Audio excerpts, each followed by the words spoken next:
Hi, this is Sandra Henry Stocker, author of the Unix as a Second Language blog on Network World.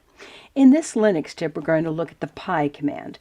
It's probably not one that you will need to use very often, but if you need to calculate pi to some arbitrary number of digits, you'll probably be surprised at how quick and easy this can be.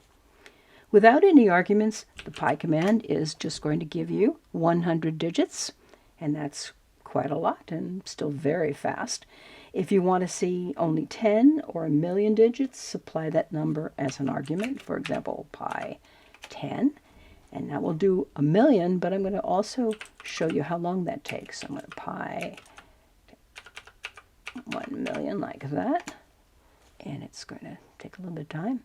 There's all the digits, and even though we have a million digits, it took us roughly 3.5 seconds to do that.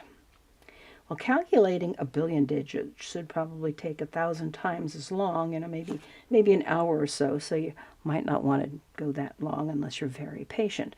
Of course, if you want to try for a world record, you'll probably have to calculate more than 31.4 trillion digits to beat the record set in 2019 by a Google Cloud developer.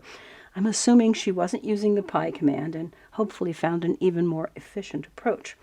Well, that's your Linux tip for the pi command.